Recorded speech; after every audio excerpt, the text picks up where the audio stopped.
വിഘ്നേഷ് പുത്തൂർ ഉറപ്പായിട്ടും ലൈം ലൈറ്റിൽ വന്നിട്ടുണ്ട്. ആ ലൈം ലൈറ്റിൽ വരാൻ കുറേ പേര് വരാറുണ്ട്. പക്ഷെ അവിടെ വന്നിട്ട് സസ്റ്റെയിൻ ചെയ്യും അതിൻ്റെ അടുത്ത ലെവലിലോട്ട് പോകണമെങ്കിൽ ഉറപ്പായിട്ടും നമ്മുടെ ഹോം അസോസിയേഷൻ്റെ സപ്പോർട്ട് ഉറപ്പായിട്ട് അവന് ആവശ്യമാണ്.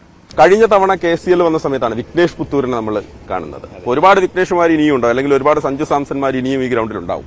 ഉറപ്പായിട്ടും ഈ ഇങ്ങനത്തെ ഒരു ടൂർണമെന്റ് ഉണ്ടാകുമ്പോൾ കുറേ IPL ടാലൻസും പോലെ കുറേ ഇന്ത്യൻ ടാലൻസ് ഇനി ഫ്യൂച്ചറിൽ ഉണ്ടാവും. പക്ഷേ അത് ഉണ്ടാവുന്നതിൻ്റെ കൂടെ ഏറ്റവും വലിയ റെസ്പോൺസിബിലിറ്റി KCയുടെയും നമ്മളെല്ലാവരുടെയുമാണ്. അവരെ കാത്ത് സൂക്ഷിച്ച് കൊണ്ടുപോയി അവിടെ എത്തിക്കുക എന്നുള്ളൊരു നമ്മുടെ റെസ്പോൺസിബിലിറ്റിയാണ്.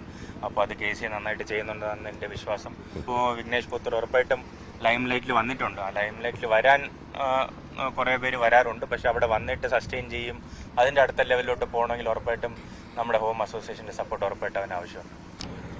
പണ്ടേ വലിയ ഒരു എക്സൈറ്റിംഗ് സംഭവമാണ് കേരള ക്രിക്കറ്റ് ടാലൻ്റ് എന്ന് വെച്ചാൽ. എല്ലാവരും ഇന്ത്യൻ ഡ്രസ്സിംഗ് റൂമിലും IPLലും എല്ലാവരും വലിയ ഹോപ്സോടെ സംസാരിക്കുന്ന ഒരു സംഭവമാണ് കേരളത്തിലെ ക്രിക്കറ്റേഴ്സിനെ പറ്റിയിട്ട്. അപ്പോൾ ഇങ്ങനത്തെ ഒരു പരിപാടികൾ വരുമ്പോൾ ഉറപ്പായിട്ടും അത് ക്രിക്കറ്റേഴ്സിനെ വലുതായിട്ട് കോൺഫിഡൻസ് ബൂസ്റ്റ് ചെയ്യുന്നുണ്ട്. അവരെ കളി നല്ല ലെവലിൽ കൊണ്ടുപോകാൻ എന്തായാലും ഹെൽപ്പ് ചെയ്യുന്നുണ്ടെന്നാണ് എൻ്റെ വിശ്വാസം.